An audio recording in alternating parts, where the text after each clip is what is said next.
Hello everyone, magandang buhay po sa lahat. Welcome na welcome po kayo dito sa aking Mathematics Tagalog tutorial. Sa video na ito ay papaliwanag ko po sa inyo about addition and subtraction of integers by using number line. So paano nga po ba gamitin ang number line na ito in adding and subtracting integers? So yan po yung papaliwanag ko po rin sa inyo step by step. Okay, so bago po ako magbigay ng examples, I just want to present to you the three ways to add and subtract integers. First way is that by using concrete models. Ito po yung tinatawag nilang integer chips or signtiles. So magagamit po yung integer chips or signtiles in adding and subtracting integers. At yan pong video na ito o yung topic na ito ay nai-upload ko na po dito sa ating channel. So ito po yung kanyang picture.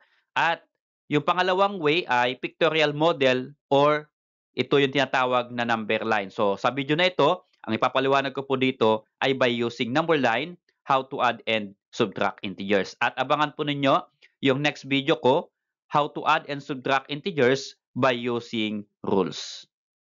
Okay, so let's start. Unahin po natin addition of integers by using number line. So for number 1, example, 3 plus 2 is equal to blank. So we all know what is 3 plus 2 equal to. That is equal to 5. Okay? Pero paano po natin i-add yung 3 plus 2 by using number line? Okay, ito po yung ating number line. So ginawa ko pong blue yung positive integers from 0 going to the right, positive. At yung red naman ay negative from 0 going to the left, that is negative integers. Ang una po nating ipa-plot sa ating number line para ma-add po natin ay yung pong first integer. Ang first integer po natin ay positive 3. So hanapin po natin yung positive 3 sa ating number line. Okay, so mula po 0 going to the right, andun po yung positive 3. So 0, 1, 2, 3. Lagyan ko po ng line. So yan po yung ating positive 3. So kapag positive, always going to the right. Okay, next, i-add po natin yung positive 2. So again, since positive 2 po, going to the right po ulit yan. Pero saan po tayo mag-start yung positive 2? Dito po natin i-start dito po sa positive 3. So ilagay ko po yung line, yan po. Okay, so from positive 3, mag-a-add po tayo ng 2 sa number line. So 1, 2. Okay, 2 po yun, positive 2. Okay, ang end po ng ating arrow ay sa 5. Okay, ulitin ko po, positive 3. So 0, 1, 2, 3. And then, i-add natin yung positive 2. Mula po dito sa positive 3, going to the right kasi positive 2. 1, 2, i-add po natin. At yung end po ng arrow natin ay positive 5. So therefore, 3 plus 2, that is equal to positive 5. Okay, so how about this number 2 example? So ginawa ko pong pareho namang negative. Yung number 1 pareho pong positive. Ito naman po parehong negative. So negative 3 plus negative 2 is equal to blank. So paano rin po natin gamitin ang number line in adding these two negative integers? Okay, first, ipa-plot po natin yung negative 3. So we all know ang negative 3 ay nasa left ng 0. So ito po yung 0. 1, 2, 3. Ito po yung negative 3. So lagyan ko po ng arrow para makita ninyo. That is negative 3. Now, you're going to add negative 2. Since ito po ay negative again, siyempre kapag idadagdag po natin dito sa ating number line, going to the left ulit. Okay? So always, kapag negative, going to the left. So again, negative 3 from 0 to negative 3. At yung negative 2, kapag idadagdag natin, mula po dito sa negative 3, ay magka-count po tayo going to the left ng 2. That is negative 2. Okay? So saan po nag-end yung negative 2? Ang tapat po niya ay negative 5. So therefore, negative 3 plus negative 2, that is equal to negative 5. Okay, for number 3 example, 4 plus negative 5 equal to blank. So this time, ang ating pong i-add ay positive integer and negative integer. Okay, so paano po gamitin ang number line to add positive and negative integers? First ay pa-plot po natin itong positive 4. Again, kapag positive 4, ipa-plot natin ay going to the right. Okay? So mula 0, ang positive 4 po ay nasa right. So 0, 1, 2, 3, 4. Okay, yan po. That is positive 4. Now, we're going to add negative 5. Okay, so paano po natin ipa-plot yung negative 5 mula po sa positive 4? ito po yung dulo ng positive 4 o andito po yung positive 4. Ngayon, yung negative 5 na yan ay going to the left. Okay? Again, negative is going to the left. So, mag-start po tayo dito sa positive 4. Magka-count tayo ng 5 going to the left because that is negative 5. So, mula 4, count natin. 1, 2, 3, 4, 5. Andito po yung 5. And that is negative 5 because that is going to the left.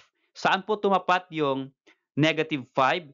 Dito po sa negative 1. So therefore, 4 plus negative 5, that is equal to negative 1.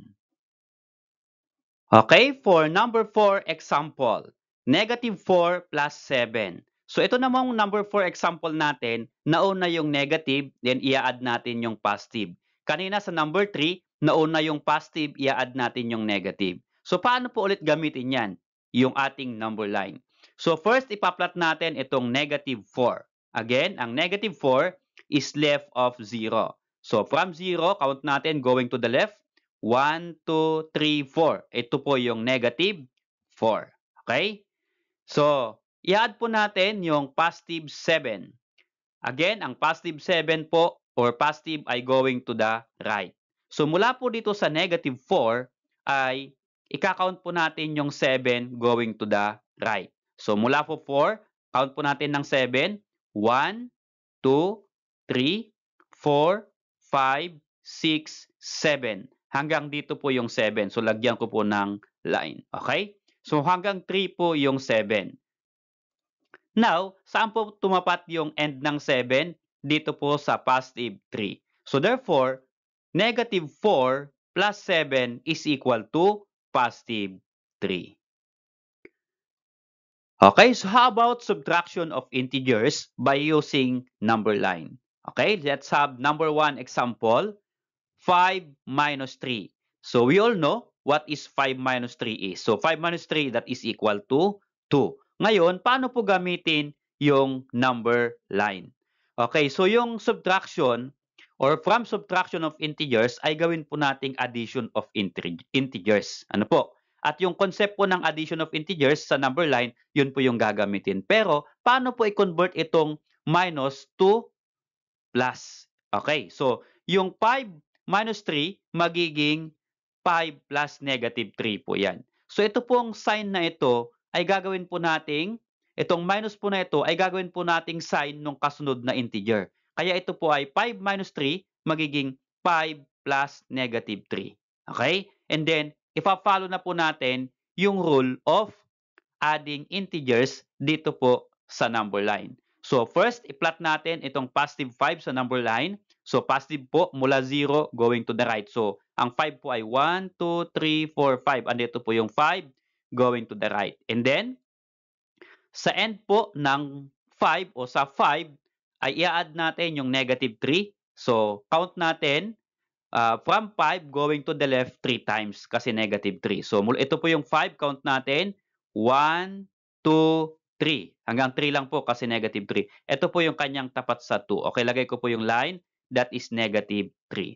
So saan po nakatapat yung end ng negative 3? Dito po sa positive 2. So therefore, 5 minus 3, that is equal to 2. So tama po ba that 5 minus 3 is equal to 2? Yes. Okay? Okay, so how about this example? Negative 2 minus 3. Again, gawin po natin itong addition. So ito pong minus 3, gawin po natin negative 3 at lagyan po natin ng plus. Okay, ganito po yan. Okay? So negative 2, ito po yung unang number, hindi po magbabago. Ito pong minus 3, magiging negative 3 at gawin po nating plus. So that will become negative 2 plus negative 3. Okay? So again, dalawa pong negative integers ang i-add natin. First, ipa-plot po natin yung negative 2. So mula 0, going to the left, negative 2. Okay? Yan po yung negative 2. And then, i-add natin yung negative 3. Again, going to the left ulit kasi negative 3. So count tayo ng 3 moves from negative 2 going to the right. So 1, 2, 3 hanggang negative 5 po yan. That is negative 3. Saan po yung end ng negative 3? Sa negative 5. So therefore, negative 2 minus 3, that is equal to negative 5. Okay, so how about this given? Negative 4 minus negative 3. Okay, so dalawa na po, minus negative 3. So, paano po natin yan i-convert into addition of integers? Ganito lang po yon. Ito pong negative 4, copy, negative 4 yung unang integer. At ito po, since dalawa na pong minus negative yun nandito, gawin po nating plus. Ito pong minus negative ay magiging plus po yan. Okay? Again, yung minus at negative, pagsamahin po natin, i-combine po natin, yan po ay magiging positive. Kaya ito po ay negative 4 plus 3. Okay? So mula po negative 4 minus negative 3, magiging negative 4 plus 3.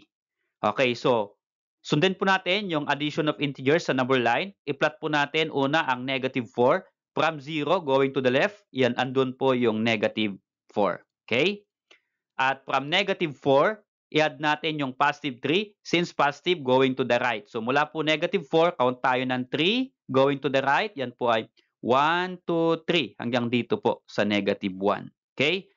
So if you're going to add negative 4 minus negative 3, ang sagot po natin ay negative 1. Okay, once more, number 4 example. 2 minus negative 4. Okay, so again, convert natin into addition. Yan po ay magiging 2 plus 4. Again, 2, positive 2, unang integer, hindi po mag-change yung unang integer. And then ito po ay minus negative. Again, kapag dalawa pong dash na ganito, minus negative, magiging positive po yan. Kaya 2 plus 4. Okay, what is 2 plus 4? Equal to 6. So sa ating pong number line, ang una pong i-plot, positive 2. And then idugtong natin yung positive 4 going to the right. Magiging 1, 2, 3, 4 hanggang 6 po iyan. Okay? So 2 plus 4 is equal to 6 or 2 minus negative 4 that is equal to 6. Okay? Counter check po ninyo sa inyong calculator, yan po ang tamang sagot. 2 minus negative 4 that is equal to 6. Okay, for number 5 and 6 examples, iwan ko po sa inyo as your activity.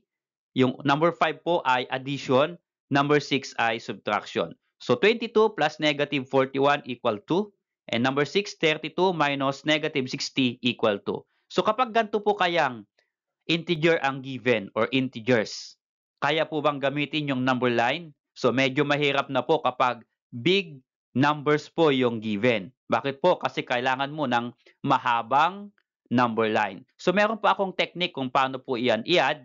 Ito po ay i-discuss ko sa akin pong next video about addition and subtraction of integers by using rule. Okay? So again, yung una po kung di po nyo napanood about integer chips or sign tiles, yan po yung concrete models. At yung next video ko po ay adding and subtracting integers by using rules para may-add po natin yung big integers without sign tiles or integer chips or without number line. So, may-add lang po natin yan by using rules. Salamat sa panood kaibigan. Kung natuto ka sa video na ito at nagustuhan mo, please click like and then subscribe kung bago ka pa lang po dito sa aking channel.